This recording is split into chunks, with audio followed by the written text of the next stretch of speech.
Welcome to the PCOS Society of India. As a founder president of the organization, I welcome you all to be part of our organization, which is a multidisciplinary organization consisting of specialists and experts from various fields of medicine who look after women with PCOS and even young girls and even children. Our organization is focused on education of the doctors and education of our patients. With the recent Vijayata program, which we have created through the support of Philips India, we are reaching out to women all over the country. And I request all of you to be part of this program, to take this complete agenda nationally and to educate our women on how they can prevent complications for themselves in future. I also request you to become our members, because that is what is going to help you in updating your skills in this field, which is really a very growing area of treating women and preventing problems in future. Thank you very much, all of you who have been with us, and I look forward to interacting with you in many, many more programs to come. A very warm welcome to all of you on behalf of the PCOS Society of India. We are very proud and very happy to present to you this program called the Vijayata program. The purpose of this program is to spread awareness on all issues related to PCOS. It's what it means to you, what is the diagnosis, how do we diagnose, and how do we manage. And we have tried to cover in this series everything under the roof that is required for its management.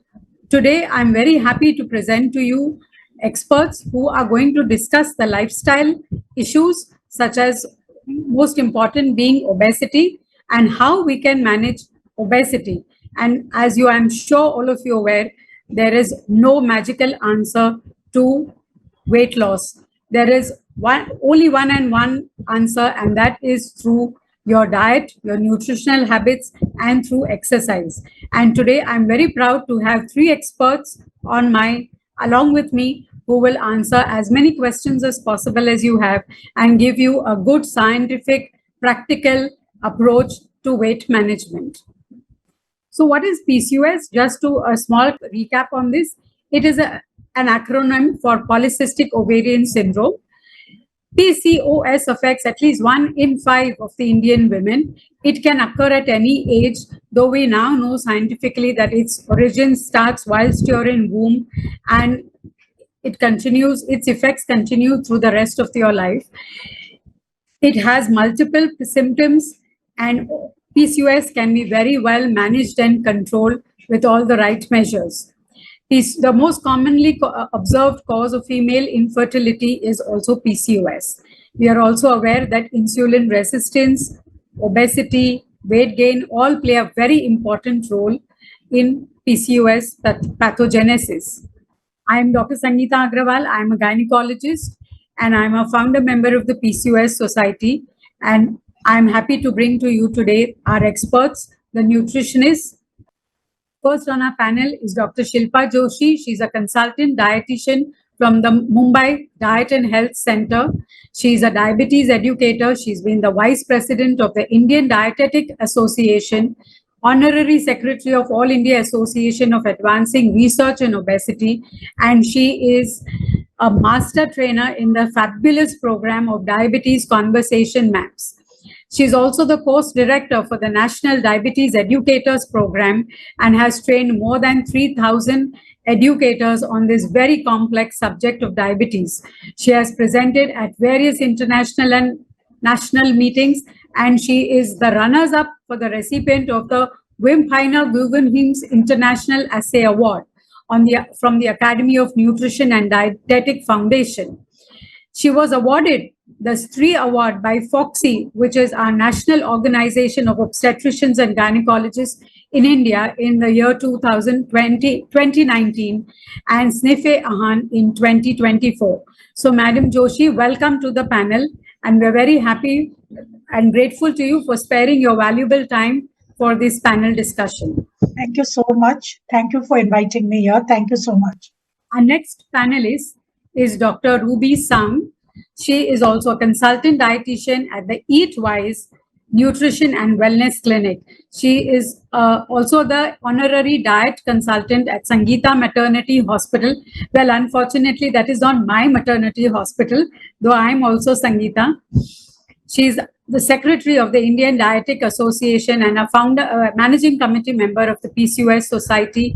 She's member of the Nutrition Society of India, the Nutrition Society of UK, the PFNDAI, and the Probiotic Society of India, and a certified neurolinguistic practitioner. Unfortunately, Dr. Ruby, I don't know what that means, but we will chat about this after the panel. And she has spearheaded the program She's Ambassador, educating 50,000 school-going girls on the subject of nutrition and menstrual health with the help of PVR Cinemas, Nest in association with IDA Mumbai and the MOGS. And of course, this had to follow. She is the recipient of the Woman of the Year Award in 2015 by the health experts, felicitated by PVR Nest. So Ruby, thank you for being with us here today. And I'm sure the audience will take away lots of tips on weight loss. I don't know how much weight they will lose during the session, but I'm surely they will afterwards. And I'm very happy to welcome Dr. Jasmine Flora. She's a physiotherapist. She is practicing in Bangalore and based out of Bangalore. And she has actually taken the effort to be with us on this webinar today. She's an associate member of the PCOS Society. She's specialized in the physiotherapy for the obs and gynae specialty, has 13 years of experience, and she's working as a faculty in the Garden City University and as women's health and pelvic floor physiotherapist at Proactive for her clinic in Bangalore. She has worked with many reputed women's hospitals in Chennai and has experience in treating women's health conditions across all ages, though she may be specializing in obstetrics and gynecology. She is certified in diastasis recti and postpartum core rehab accredited by APTA, which is the American Physical Therapy Association. She has worked in multinational companies at Bangalore and received awards for physio excellence in 2022 and was also honored as resource person for women's health in conferences which have been held in various colleges and universities. She founded the Sheology in 2022 to educate professionals about women's health and also provide pelvic floor health education for teens and young women.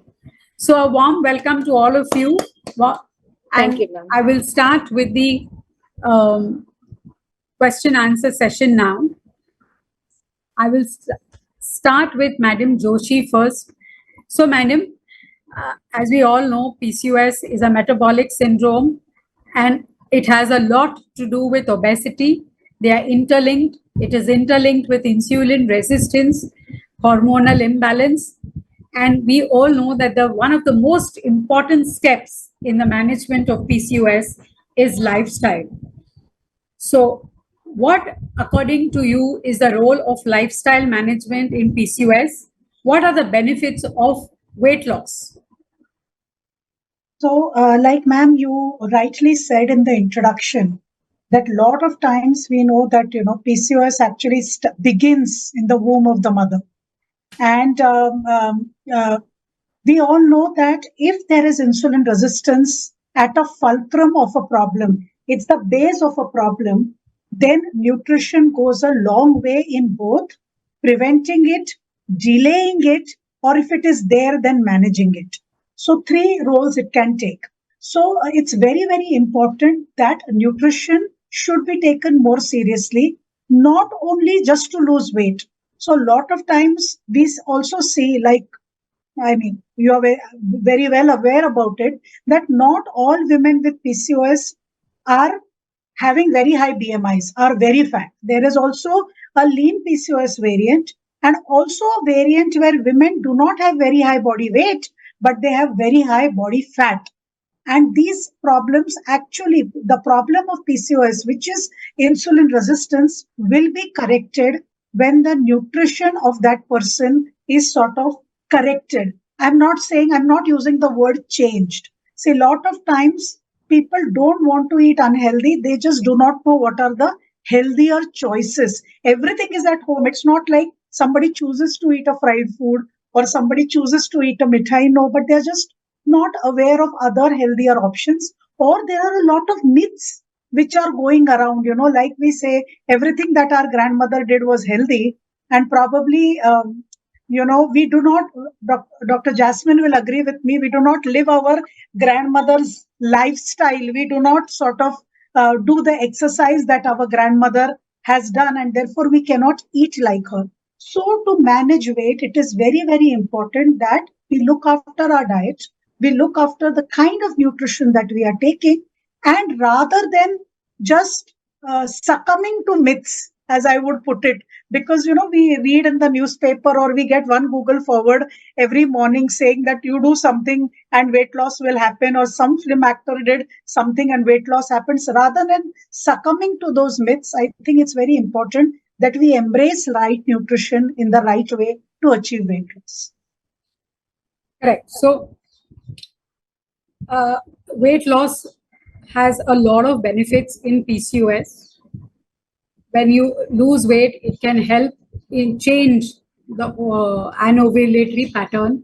It can improve the menstrual cycle.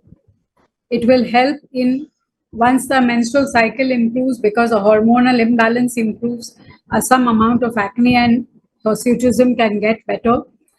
And in PCOS, there is a lot of body image issues. There is a lot of anxiety, depression, etc., which young girls face because of their body image and because of their obesity. So, if one loses weight, there can be a positive impact even on the mental health of the patient. So, Ruby, what are the challenges to this weight loss? Ma'am, thank you for the question. Firstly, I would like to add a few more points in the previous question, and I take the question from there to the challenges. Like you said, it really helps with the body image issues, right? So one of the best, I would say, the benefits is their adherence to treatment. If they see a weight loss, I'm talking about a clinical setup. If a patient who needs to lose weight, she loses 5 to 10%, which is, scientifically proven that 5 to 10% can improve the weight loss, can improve their menstrual cycles and other things. Their adherence to lifestyle changes will be much, much far better. They'll follow the diet, they'll follow the exercise pattern, besides the self-confidence. But the challenge comes when there are certain barriers. Now, these barriers or challenges could be at different levels. Firstly, it's the challenge within themselves, the motivational issues. Sometimes they're not motivated. They assume people have been telling them or they read that PCOS for lifetime. So what is the point in losing weight? They don't lose after 2, 3 kgs. They fall off from the program. That okay, after 5 kgs, I'm losing first 1 month, good 4, 5 kgs weight loss. Second month, only 2 kgs. Thereafter, no weight loss. So they reach a plateau. So that is where they get demotivated, demoralized.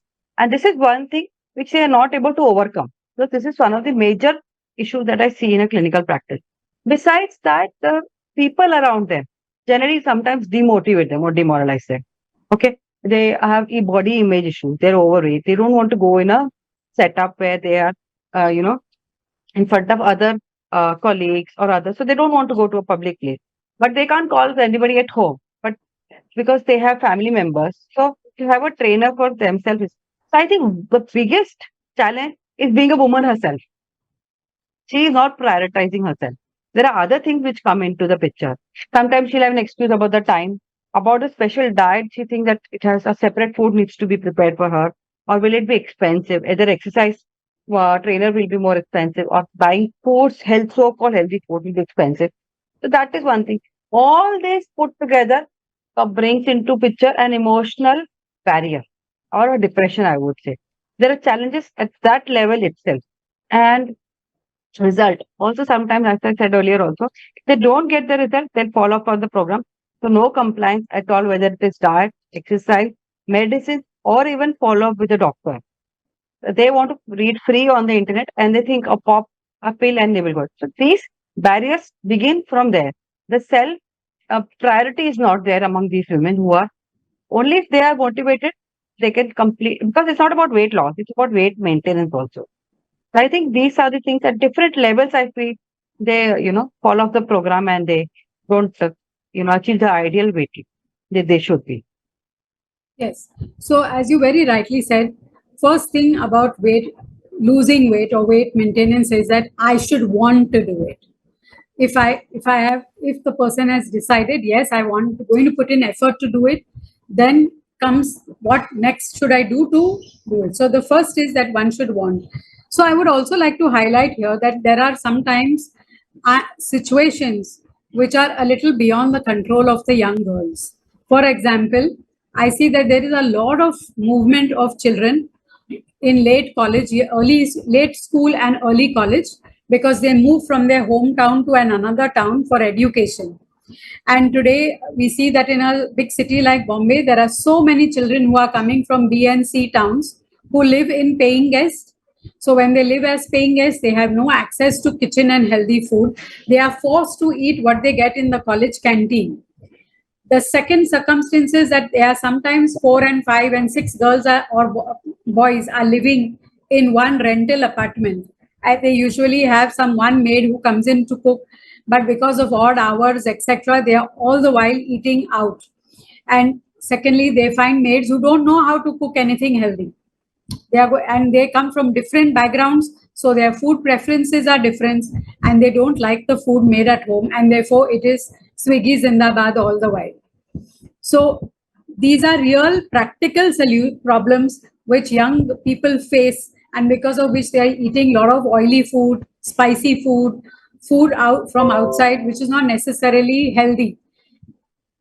And these are leading to a lot of weight management challenges. So, irrespective, according to you, what is the ideal weight loss that one should have and over how much period of time? Should I be losing 5 kilos in 5 months, or 5% in 6 months, or how should it be? What should be my target? This is to me, this is to Ruby.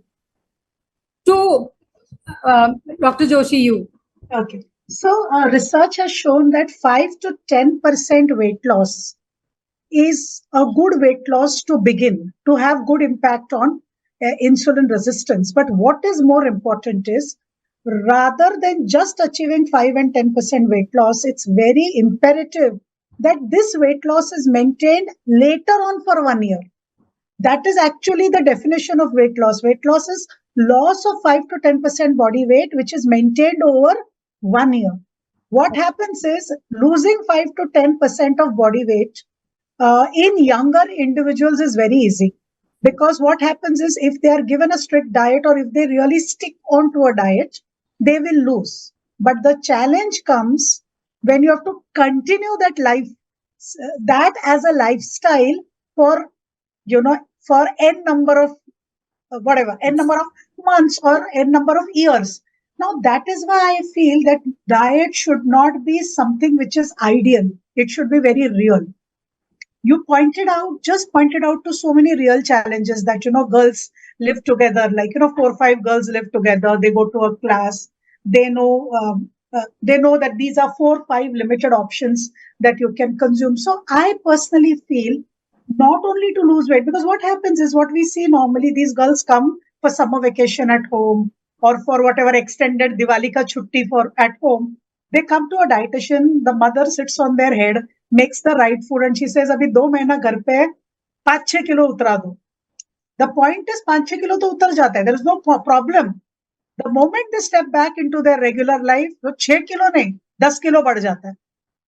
And therefore, weight loss has to be, when we are trying to achieve, don't be in a hurry. Try to have realistic goals with real foods, because mummy is not going to run behind you everywhere in your life. And the moment you dissociate mummy from that equation, weight loss cycle just drops.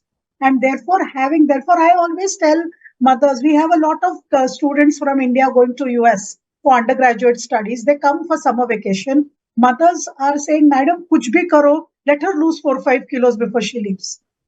Okay, she goes back and she gains all the 10 back.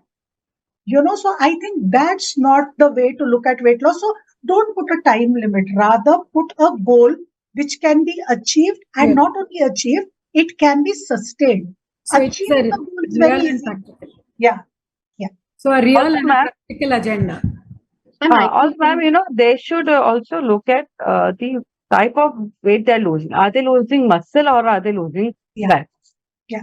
Because that's So also equally how to important. lose only the fat and not the muscle will be Jasmine's area. Yes. So Yeah. we will come back to that in a bit. So, madam, like you said, it should not be an ideal diet, but it should be real and practical. So, Ruby, have you heard about a lot of diet fads? All kinds of fads. You get patients. I see patients who are trying anything and everything under the sun. So, what kind of fads do you come across? Generally these girls who are having PCOS, okay, they don't search for weight loss diet on the internet. They look for PCOS diet, which has no head, no tail. If it's only weight loss, then they'll give a lot of free diets available on the internet. Now these days, intermittent fasting, keto diet are very, very common and popular. So So they for look at each one, can you give the pro and the plus point, the negative point, and how good is it, or who is it right for, if at all? so let me talk about the latest, which is the intermittent fasting. So intermittent fasting is we bring the word intermittent fasting is intermittent and fasting. So it is about the timing of food that you consume. You're fasting. There are different types of intermittent fasting. So it could be a 16-8, means 8 hours you are fasting, 8 hours you are eating in a particular window, and 16 hours of fasting. It doesn't tell you what to eat and how much to eat, but it's a time frame which is given. So this is where the disadvantage is that you don't know what to eat. But that 8 hour window that you have, you may end up eating a lot of food, incorrect food also, unhealthy in food. Or sometimes there is a 5:2, means 5 days a week you are eating normal calorie, but 2 days you are either completely fasting or you're eating less calories.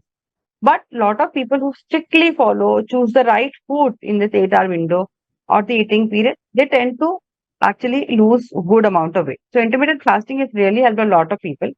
Somewhere it also reduces the spikes in the blood glucose level because you're not continuously eating, for like 20 hours out of 24 hours, not midnight eating. Also, you restrict yourself.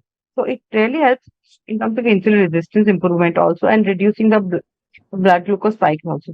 But again, because there is no discussion about the type of food, it has a lot of disadvantages. The other popular diet, which is the keto diet. Keto diet basically was not for weight loss, but what keto diet means, there's a ketosis state established in the body. Now, this diet basically has a lot of fat in the diet. 85% is fat, and the carbohydrates are very, very less, 15%. All the carbs that you eat are laid off and it's replaced by fat, whether it is cheese, good fat, bad fat, all types of fat, cheese, mayo, paneer, or milk and milk products. So the advantage here is that you're not giving carbs. So you're actually hitting the insulin resistance, the underlying cause of PCOS. But at the same time, because there is no limit on the amount of fat and the type of fat consumed, it's actually going to, though it's going to give you weight loss, it has other repercussions in the blood parameter. So only under medical supervision. Basically, this diet was meant for those who have fits in simple language. So I would not suggest keto diet for PCOS patients because they're not meant to, because it's a short-term diet. You will lose quickly, but you will regain all the back. So keto diet again has a lot of disadvantages. So I'm not going to recommend to any of my PCOS patients. Besides this, now I recently, like ma'am, you were discussing about cortisol diet. So it doesn't really exist, but all food that's going to reduce the stress hormone called cortisol. So a lot of people start taking lot of superfoods, anti-inflammatory foods, omega-3 rich foods, assuming that my cortisol level will go down, the inflammatory status of the body will be reversed, and my PCOS will get reversed. These 2-3 diets are very, very common. Now, in the trend, now they are also searching PCOS as such the PCOS diet. Now, it doesn't have any, bifurcation about how many calories, proteins, fats, carbs to be taken. It just talks about having some superfoods here and there and saying that you are taking prebiotics, probiotics, some omega-3, and your PCOS will be reversed. So these are different diets. Basically, like Shilpa ma'am also will agree, there's no diet as such for PCOS. It seems to be customized and individualized. Okay. So now, Madam Joshi, to you, there is a lot of discussion all over social media, newspaper, etc. Low glycemic foods and high glycemic foods. And people are really wondering and managing their own kitchens on calculating glycemic index. So please shed some light on this. What is this and how do we manage this in our kitchens? Okay. So glycemic index is a scale which measures increment in blood glucose after consuming a particular food as compared to glucose.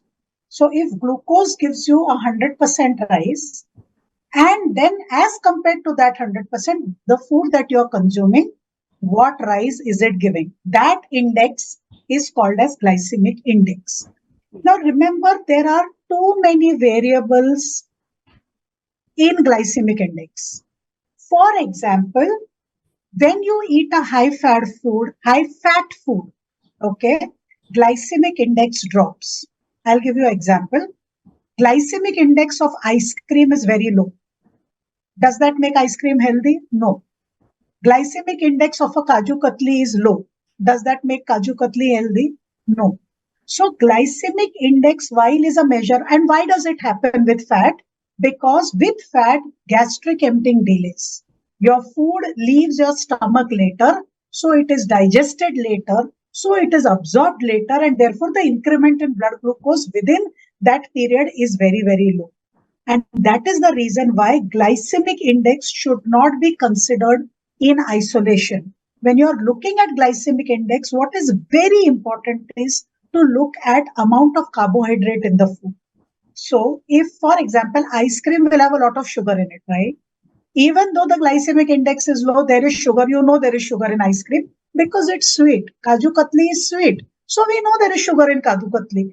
But even then the glycemic index is low, then it is not good for you. That is called as glycemic load. So rather than getting into all this technical jargon about index and load, which leaves most of the people confused, the easiest way to look at it, what you get from nature, okay, is typically low GI. There are a few exceptions. So there are few fruits which are exceptions. But otherwise, typically, for example, rice that you get from nature is whole rice with the bran on, which will typically have a lower glycemic index. The moment you purify it and thrash it and polish it and stuff, the glycemic index goes up. If you're having a whole grain, so having whole pulses, for example, rajma, chana, moong, mot, different kinds, masoor, they all have a very low GI. The problem comes when you process it. Means what? If you're going to take that dal and make a nice dal with, take a tuar dal and make a nice khatti methi dal out of it, you're increasing the glycemic index by adding jaggery to it. But if you're going to look at food in its native form, glycemic index will be low. Now, madam, here I want to add one thing, because you rightly said that people are actually looking at these tables when they are buying groceries or when they are cooking at home. Remember one thing, glycemic index, what we get is given of foods in isolation. Means when you're looking at glycemic index of rice, it is only rice. How many of us just boil rice and eat?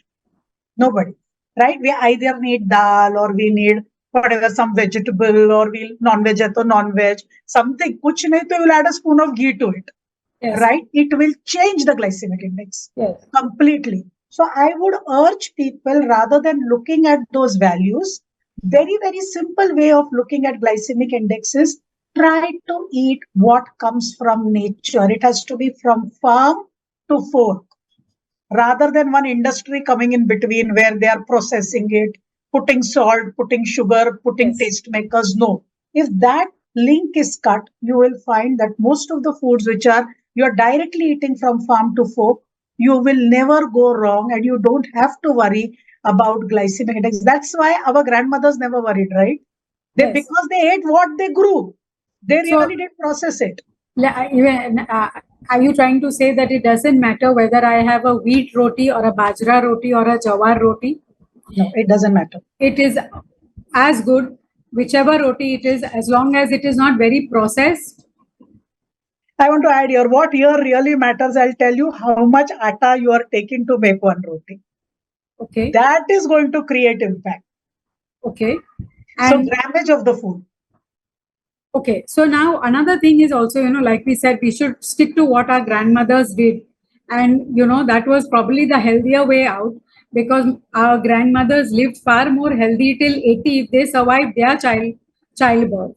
Correct. But we have the other way. We survive the childbirth, but we may not live till 80 and we may not be healthy. Yeah, we are not healthy because we do not live the lifestyles of our grandmothers physically and emotionally. Yes. Emotionally, we are overachievers, and I just want to take a point and dwell on it. Women tend to be more overachieving at that young age, than I think men. So women want to do very well in their career. They want to look a certain way. They want to do everything which is right, and it, I think, creates a lot of emotional burden on a woman. Physical burden, I'm not saying, but then when you have so much emotional things to do, then you really don't have time to exercise, to do other things. And I think me time or looking after myself has sort of not remained a priority. And that's the reason, probably because you don't have time to cook for yourself, you do not have time to exercise, you do not have time for yourself to unwind. So coming back to this, so it doesn't matter which roti I have. Okay. No, Now, it what doesn't. about applying ghee on the roti? Because Oh, well, if it fits in your fat intake, so typically we advise about 4 teaspoons of oil per person. Okay. Now, is if it oil you're or ghee? whatever fat, Okay. so you do thoda oil, thoda ghee, na, depending upon what you're eating. So if it fits that ratio, that quantum, then you can do what you like with it. Okay. So coming to this very important question on oils, there are, so Ruby, you can take this. Everybody is asking, should I have the normal oil or the cold press oil? Should I have the sunflower or the groundnut or the rice bran or whichever oil? So now, is there any difference in which oil I am using and consuming? And if it, which is the best to consume? So somewhat the answer has come from Shilpa ma'am's previous answer also, that lesser the process, better it is. And the underlying statement is Sorry, come again. lesser it is processed, the better it is. But the most important is less oil is the best oil, irrespective of how expensive oil you're buying. Okay. If you think that olive oil or rice bran oil is the best, but if you're increasing the amount of consumption, if you're overboarding, like if the cutoff is 4 to 5 teaspoons a day, but if you're putting in the salad also, putting in the vegetable that you're cooking in the dal also, plus in the roti also, you are maybe exceeding about 8 to 9 teaspoons per day. That is of no advantage, whether it is cold pressed oil or whether it is omega-3 rich oil. So the It's a moral of the quantity story again. is that it can be any oil, but in limited quantity. And Of it course, can the be choice either is oil best. or ghee, but in the limited quantity permitted for that day. Correct? But it's always better to select the least processed one. It's always better. But there is no impact on the weight loss as such. There can be impact on other parameters, but not on weight loss. It's only the quantity which is mattering. So now, Madam Joshi, for you, there is a lot of talk about artificial intelligence nowadays in the newspapers everywhere. Okay, so what is the role of artificial intelligence, if any, in weight management? Is there an app? Is there a robot? What is there that can help, if there is any? So there are a lot of apps available today to track and help you lose weight. So we know, I mean, I consult for one of them, but I'm not going to take names. There are a lot of apps available which help you to track your food. See, the biggest problem with any kind of metabolic issue, which is lifelong, which is controllable, but which is not curable, is that you have to change your life to suit it. Means it is not like an infection के 4 दिन antibiotic लिया 5 दिन ठंडा नहीं पिया तो छठे दिन you are okay. It is not like that. You have to live with it hands on, and therefore what is required is motivation. It is easy. You can say no to ice cream 2 times. So you can say no to ice cream, say in month of April. By the time you are at month of May and end of May, you're so down with heat that you want to eat that ice cream. So to continue saying no to ice cream, you require somebody to keep motivating you.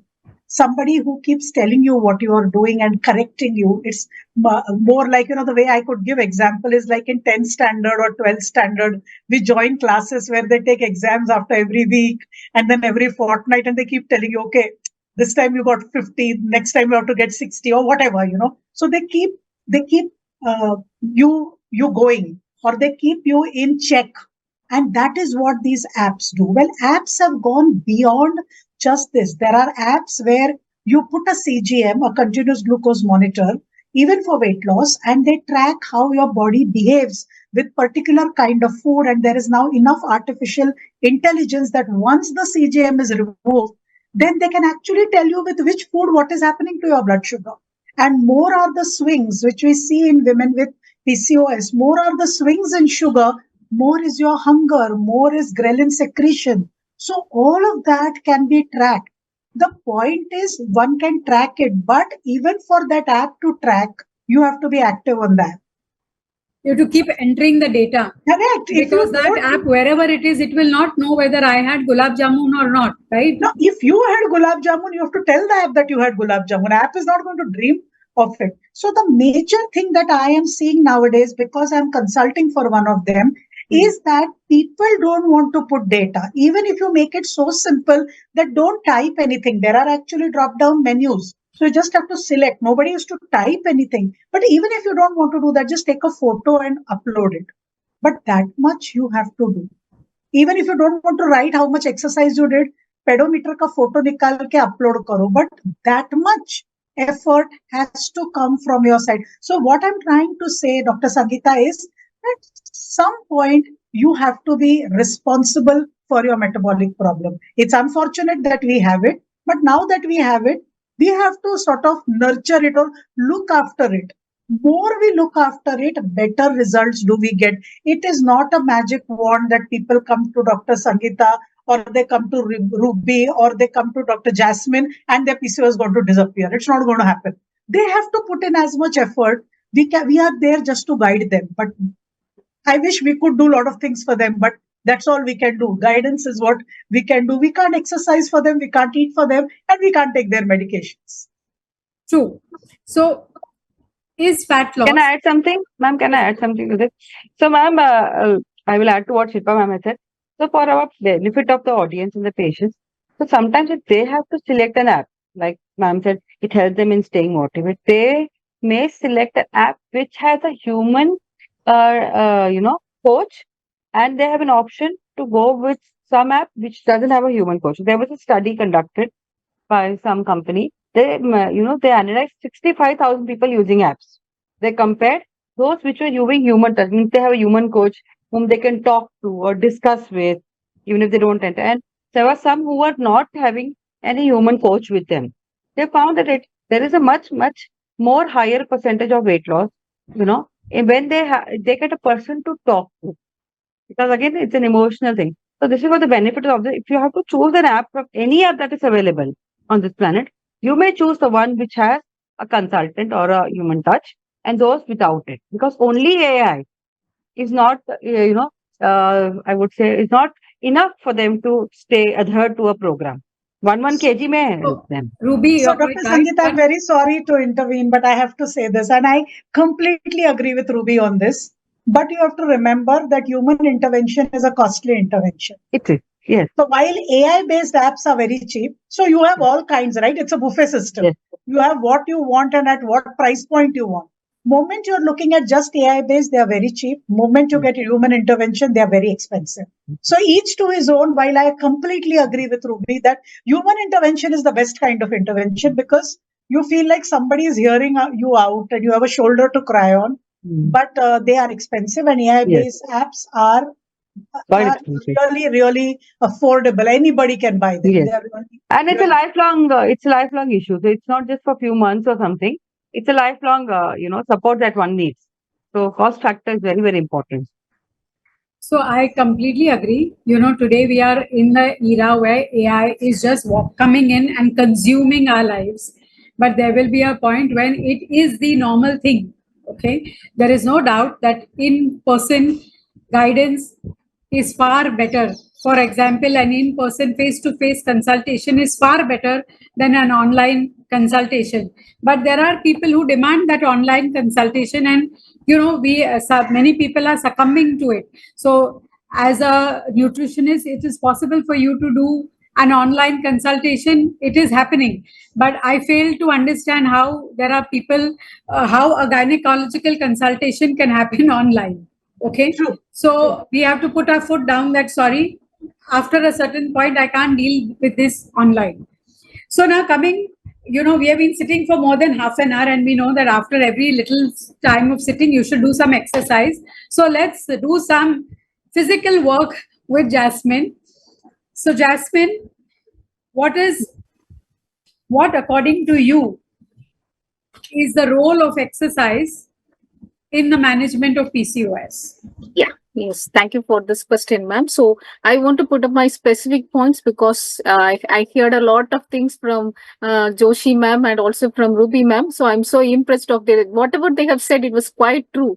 And however, the diet is making a big role in PCOS. Exercise also have play an important role. And one I want to mention a word. There was a word, if we could physical activity in a single pill, that would be likely to be the most powerful medication for all many conditions, we can say. So that was a true word because it is the easily prescribed and easily freely available medication, that is exercise. So whenever see into the PCOS, whatever, there are a lot of clinical manifestation and symptoms are there, and ovulation and irregular periods, weight gain, so many things are there. So what the main thing is excessive fat and excessive fluid accumulation and excessive hormone fluctuations are there. So these are the main things that was focused in PCOS. So what can be done to elevate this excessiveness? So when we come to this point, we have to do something to remove this excessive things. So I need exercise plays an important role in removing the unwanted or unnecessary things that is accumulated in our body. Maybe it's because of a systemic failure or any other hormone fluctuation. So exercise have an impact over those things. So that is why exercise an important role, and it is to be mandatory in every management of the PCOS. So I want to mention, especially in the weight management, I want to make it a key point. How we gain weight and how we lose weight is depends on that. So I have two cubes with me. So this is one, you can take it as a this is what calories we intake. And this red one is what the expenditure. So intake and expenditure is there. Intake may be whether through Swiggy or at home food, whatever we intake. And this is expenditure. How we are expenditure of these calories, whether you are intaking 1,000 calories or 2,000 calories, how you are spending the calories, whether sitting simply in the office, whether you're sitting in the college or whether sitting in your official workplace, whatever it may be, how much you're expending, whether you're sitting or doing some movement or walking around, whatever, that is very, very mandatory. If your intake is going on to be very high, so this you can take this yellow color, it's going to be high. So you are eating lot and every day, whatever you prefer and whatever you think, but not moving at all. So your total expenditure is very less when compared to the intake. So what will become weight will be increased. So whatever we intake, your expenditure is not happening through movements or any exercises. There is no weight maintenance is not going to happen. And if the intake is very less and your expenditure is going to be very high, then that is also going to be affect your weight or weight gain or weight loss. So your exercise is mandatory in controlling your PCOS symptoms as well as in the weight management. So it has a real impact on the PCOS as well as in the weight management system. Yes. So Jasmine, there are many exercises. Yes. Correct? Walking, somebody who likes walking, jogging, aerobics, cycling, swimming, or yoga, Pilates, etc. And now we are flooded with choices. Okay. Yes. So for weight loss, which exercise should I do, and for how long? Per day, per week, per month? What should be the schedule? What is an ideal situation? Yes. So there were a lot of HIIT or any Zumba or aerobics, lot of things now are available like diet, there are apps out there and fitness center, gym, personal trainers or many things are available. But whatever things you remember, you have three key main points. Whatever your exercise doing, whether you're targeting the specific or exactly the muscles. So the exercise has two roles. One is principle of specificity, whether your movement targeting your specific site or not. So where you have excessive fat or excessive weight gain, your arms, upper arms will be there, and your waist side, and your gluteal buttocks region, or in your thigh. These are the main. I think in PCOS or obesity, by and large, women and girls have the problem of overall obesity. Yes. It's not one particular only area which has to be targeted. It is not that we have to target only the waist or the hip, right? By and large, it is overall obesity. Yeah, not the areas, ma'am. I'm targeting the specific muscles. because muscles are the main organ which stores the glycogen, and there will be more insulin will be there. So if you move the large muscle groups and the other, when compared to the other muscle groups, you have to target the large muscle groups where in the lower abdomen and in the thigh region as well as in the low back. If you concentrate your exercises or target of exercises to this area, you have to work out on the other areas also, but you have to target these specific areas will let out the more glucose, that is excessive accumulated will be let out very easily. So target not the part but the muscle groups. So I usually first. So can you show the way ahead? How does one target these muscle groups? Because I think jogging, walking and all that is going to target the whole body. It's like a cardio exercise. Yes, correct? even They are not targeting a particular muscle group. Yes. Those exercises are related to the cardio that target only the whole body, and they feel that their calories will be burnt out and they feel that weight loss was happened. But actually the next day or the immediately you can see there will be immediately weight gain will be there. So what we have to do, target specific means if you target these areas, your weight loss management will be maintained for a long time. What ma'am has specified, the maintenance or the sustenance is very important. So when we do HIIT workout or whole body cardio, aerobics workout, so you will lose the weight or you will lose the water content as a whole. But the more storage is in these areas. You have to do the cardio workout for the 5 days, but you have to specifically go into the endurance training or the specific muscle training at least for 3 days. So overall the week, 150 minutes per week you have to work out. So that should be the indicated by the American Sports Medicine. So they have implicated in this. At least 3 to 5 days it is mandatory to do the exercises, which includes the cardio as well as strength training, as well as your circuit training, as well as focused on the aerobic activities. So each activity is to be included, which focus on different targets. So cardio workout, HIIT workout will be focusing on losing the overall weight, and where you have the more fat accumulation, that should be directed towards the resistance training. So that everything to be included, ma'am. So I tell you the sequence how to do it. So the first 15 minutes, as you have to go with the warm-up session. So that will be included the dynamic stretching, or you can call it as cardio exercises. Example, high knees, jumping jacks. So these are the exercises. Sorry, come again. These are two targets.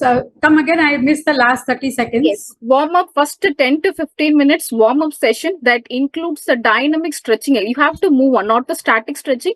Dynamic stretching exercise or cardio workouts, for example, high knees, jumping jacks. So that keeps you move and increases your heart rate. So you have to first 15 minutes target an exercise which should increase your heart rate. So that will give a boost up of energy, and that will increases your energy to do the following sessions also. Some will be do the exercise and will be fed up at the next 10 minutes. So this, if you keep on maintaining the energy level by doing these exercises, will help you to do the next 30 minutes to be in the right level. So this is first to be warm up, and the next 20 minutes to be the 3 to 4 new blocks of exercises that targeting the specific muscle groups on the day. So usually we'll go with the shoulder and the upper body, and another day you have to go with the legs and the upper abdomen. So you have to split up on each day. So that kind of workout will do a important thing, ma'am. So one day if you go with the shoulder and the upper body, the next day you have to go with the abs and the legs, and the next 20 minutes to go with this 3 to 4 blocks of exercises. And the last 10 minutes with the cool down session that contains only the static stretching. That means you have to stretch out from the head to foot, because the exercises would have created some stretch or increase of cortisol will be happen. So it's mandatory to cool down session from head to foot. For example, calf muscle stretching and neck stretching, and you have to start from the head to the toe. You have to stretch all over the body. So warm up 10 to 15 minutes, new block of exercises 20 minutes, last 10 minutes of static stretching. So this is the sequence you have to go through. If you do only cardio, do only endurance, do only flexibility exercise, will never have an impact on the weight loss. So if this sequence goes on, you will be perfectly without any soreness or without any changes or alterations will never happen. You can maintain the weight loss in the right way, and it should go with a 1 hour. So if you are giving gap between any exercises, it should be only a 45 seconds, not to be extended more. You are not allowed to sit and drink water and rest for a while. You have to keep walking or do some breathing exercises to maintain the energy level, and you have to go to the next block of exercises. Some people will do an exercise and take a long break and then do the next exercise. That sequence should not be happen. Thus the gap between the exercises is also important. So how the sequence is continued, right and left sequence, and the right use of muscles is important. And using one group of muscle for a long period will create the soreness. And you have to do the stretching at the end of the session. If you are not stretching, you will feel the DOMS, delayed onset of muscle soreness, will be created. So static stretching is mandatory. So if this sequence is continued, then there will be a perfect weight maintenance as well as targeted weight loss will be good. And ma'am was saying about the weight maintenance also. So what she said was very true, 100%.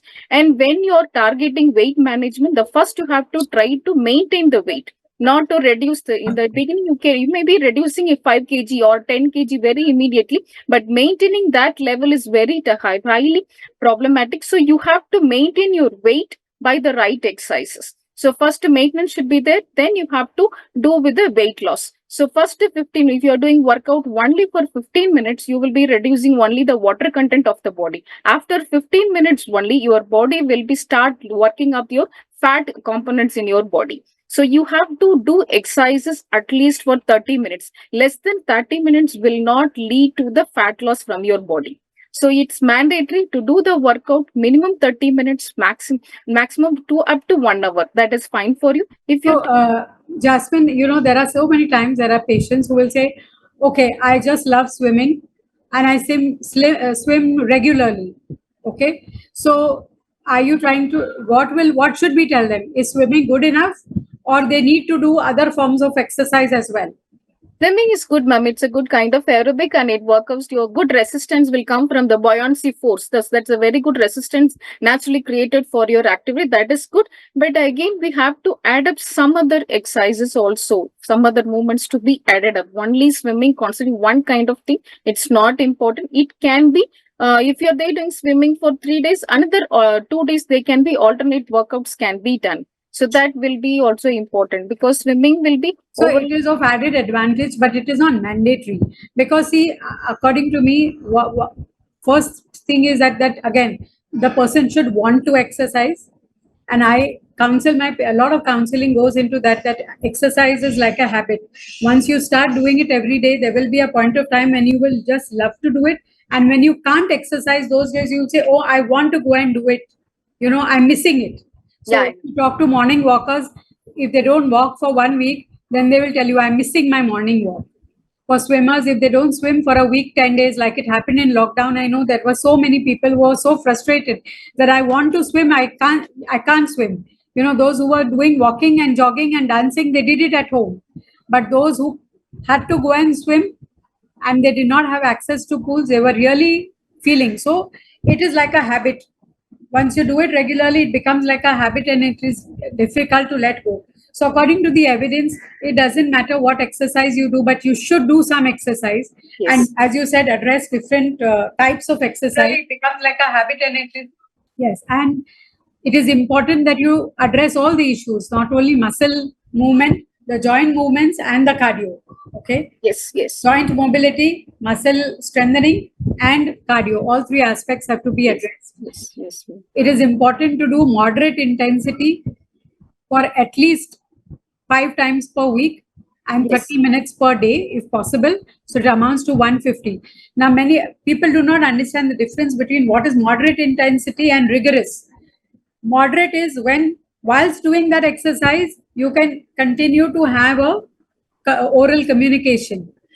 But vigorous exercises where you cannot do oral communication at that time. And there is an increase in your heart rate and breathing so much that you cannot talk. Is that right? Yes, ma'am. The heart rate will be increased to 120 to 180. So that will be high intensity interval training exercises and sprint exercises are there. So that will be vigorous training. So moderate impact means that you can maintain the heart rate between 120 to 150, ma'am.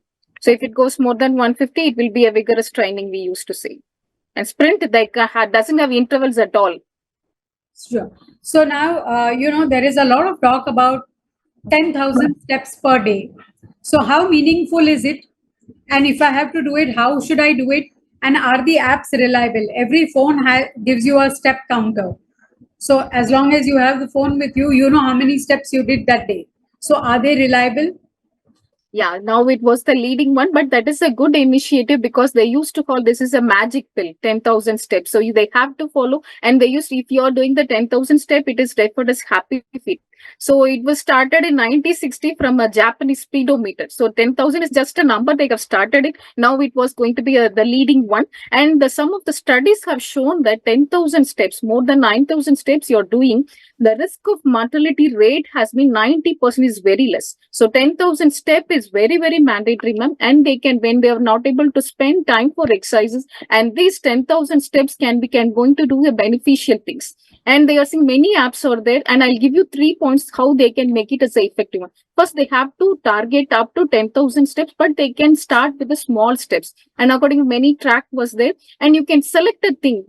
Ma'am was saying that using this track, sometimes if your daughter or anyone at home, if they take the mobile and go, the app will be calculating that steps also. So you have to be very careful that you are having in the as a smartwatch. That will be very helpful because only your steps will be calculated. So that can be used, and watch you will be wearing all over the time. So it can be your tracker along with the smartwatch will be more beneficial in these days. And you can have a tracker also tracking cardio levels as well as the steps as well as the calories burnt. So everything it has to be in that track, means it will be very helpful for you. It will give the feedback what it is giving, will give you the motivation for them, as well as small interval steps. So if when you can't able to target the 10,000 steps, at least they have to begin with 300 to 500 steps. And they have to make their progress. Sometimes if they log with their progress, that will also be a motivating one.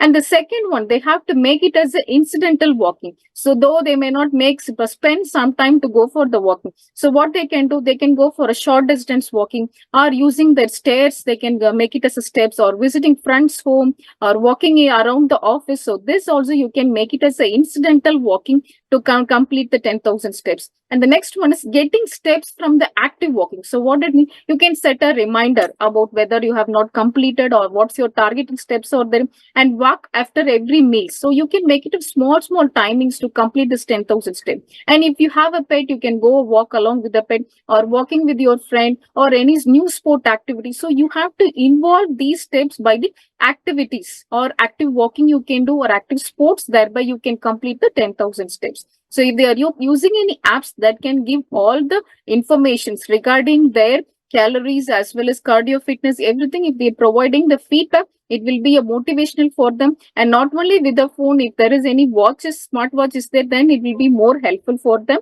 So that can be provided. So 10,000 steps will be a magic pill for the weight loss management.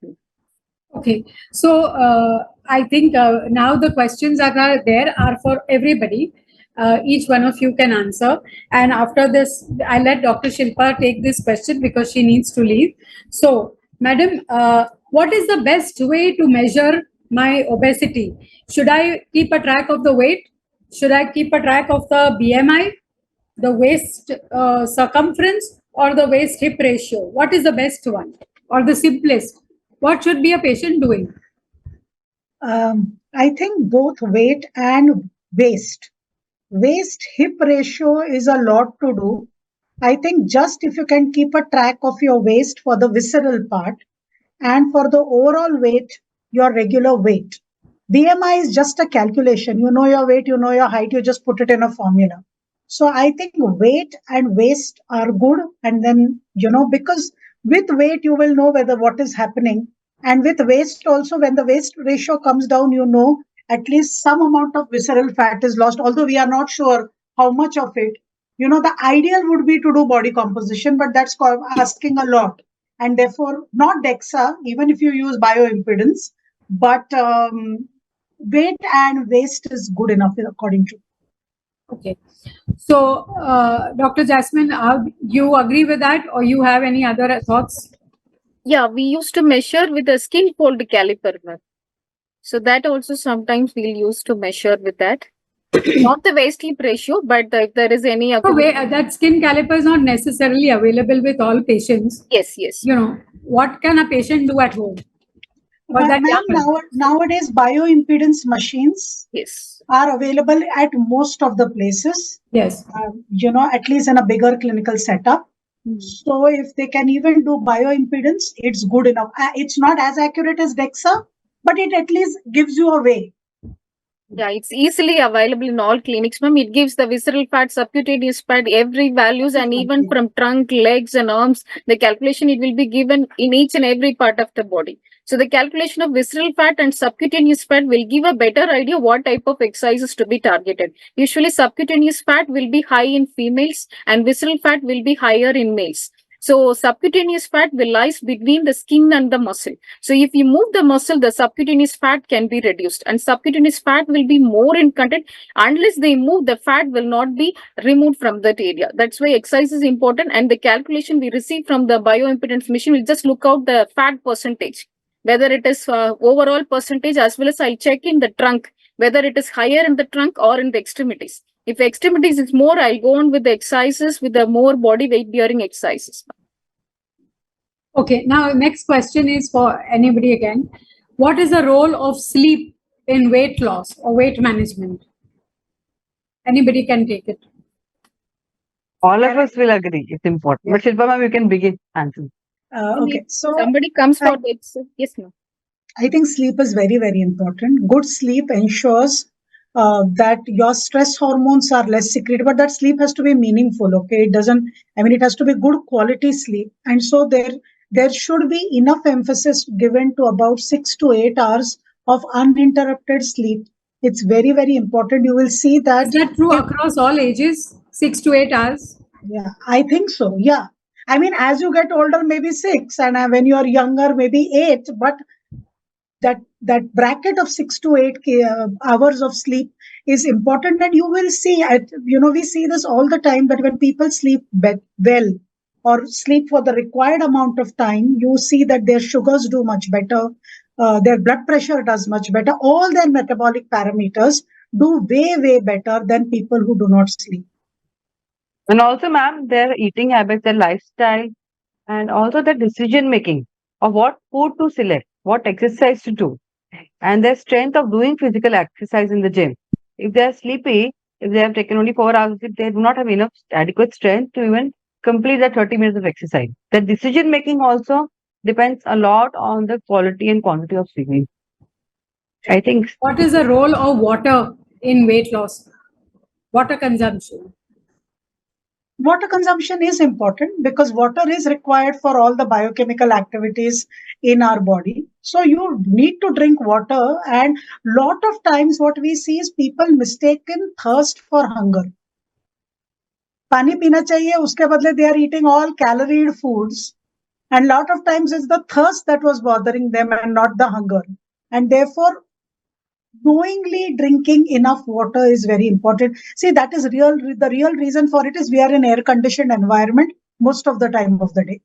And even nowadays, schools and classes and even college classes sometimes tend to be air conditioned. And therefore, the need for hydration is very less. And therefore, people have to knowingly drink water. That's one nutrient that is missing. Sure. So does it matter whether I have hot water, warm, normal room temperature, or cold water? Doesn't matter. If I want ice with water every time, is that okay? Yes. This exercise also is Great. That is very reassuring and cooling in this hot weather. You can have as much ice you like. Your body is going to expend energy to warm it up.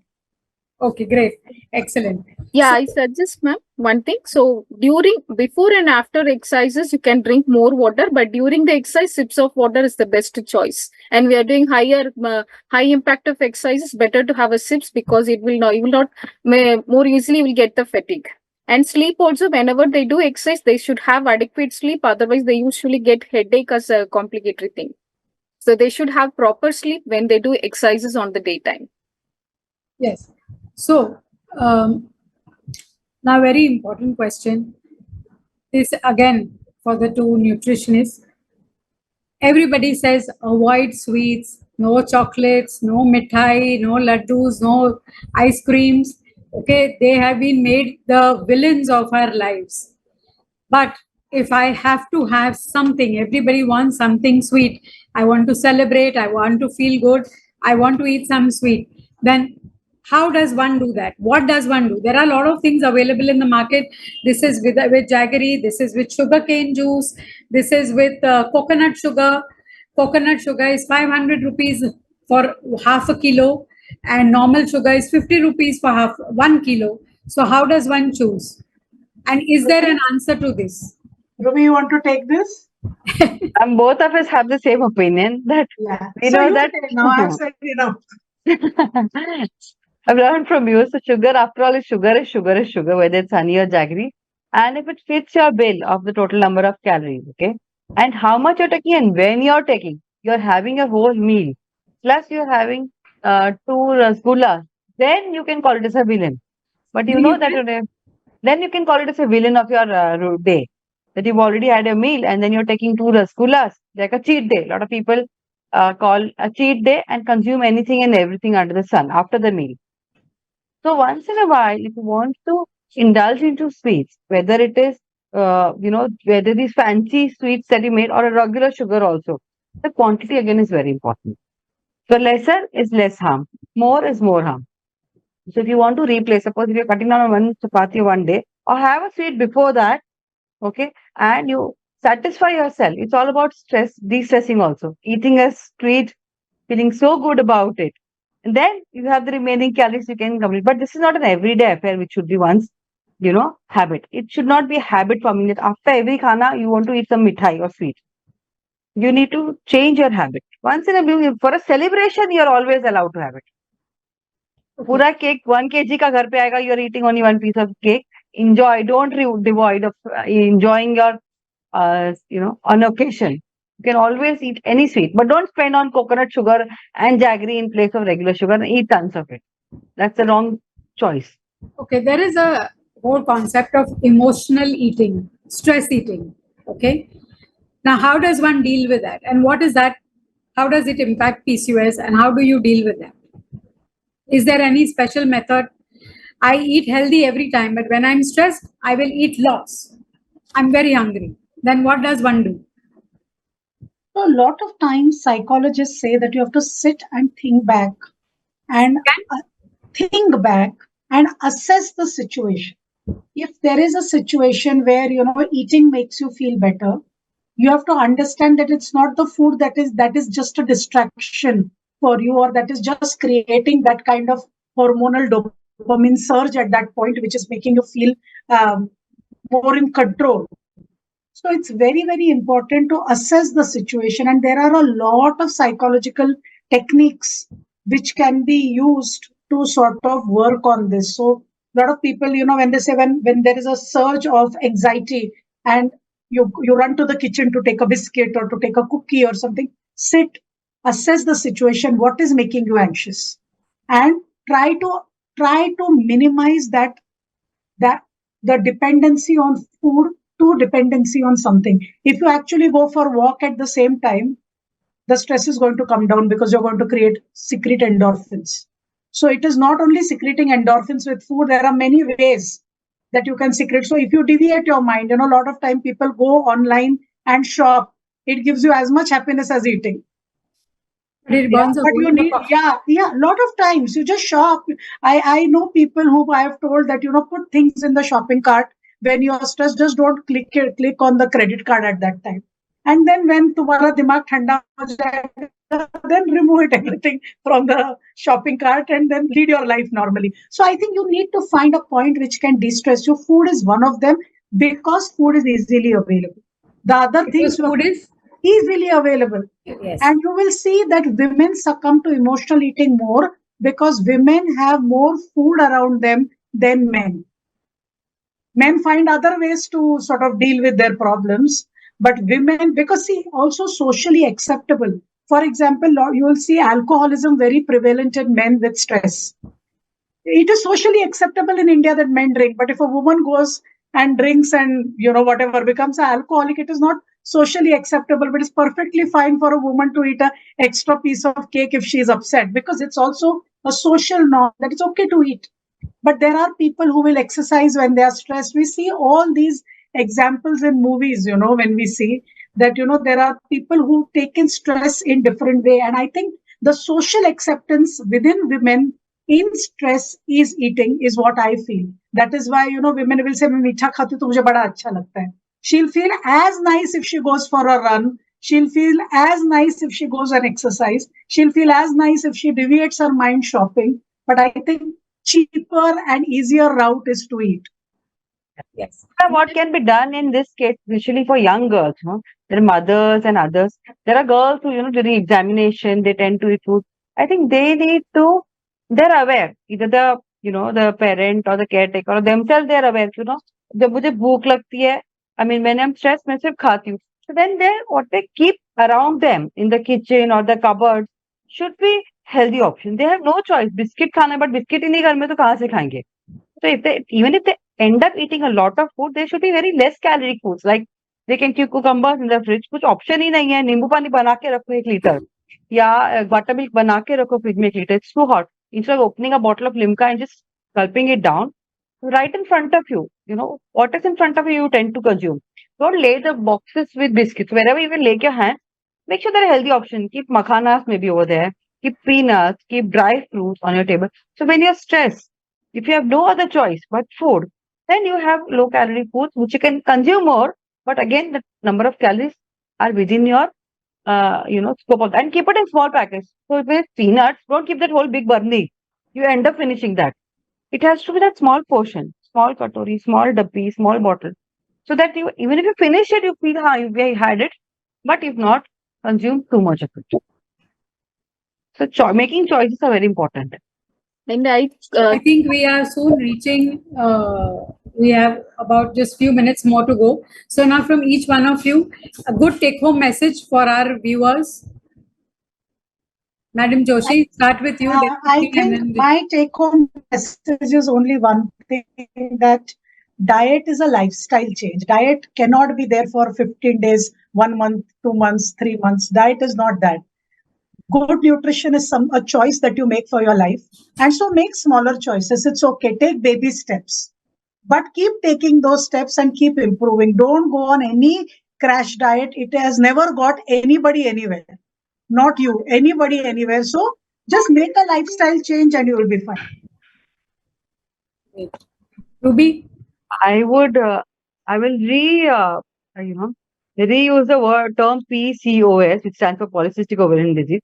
My take home is PCOS stands for please come over the stress about PCOS. Don't take stress about PCOS. This is there.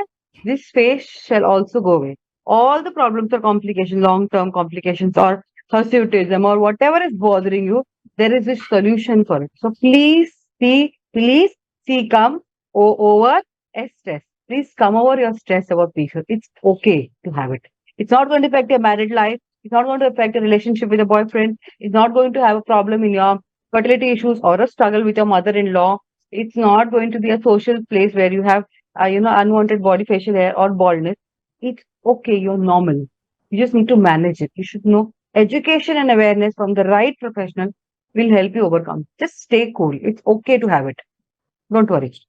We are there for you. Yeah, yes, doctor. Right. So exercise is a free pill, take every day. And your 10,000 steps is a magic pill, do it every day. And you stress all your stress and distract your mind by doing whatever you like. And take exercise. Movement is your life. So do it every day. So that will keep you away from all the more complications of diseases or anything. Take care. Great, excellent. So, dear friends, I hope you have enjoyed the whole panel discussion. I hope you have got some clarity on various questions that you may have had, and you have great take-home messages from our experts. Please remember the acronym YOLO, Y-O-L-O. You only live once, and therefore make a choice to live, make a choice to be healthy, because healthy is wealthy. And the only way to be healthy is great lifestyle, because you only live once. So thank you from all of us, and we hope to see you in our next panel discussion very soon. It was a pleasure conducting this panel, and we thank Dr. Durusha and the whole team from Vijayata for making it possible for us. Thank you.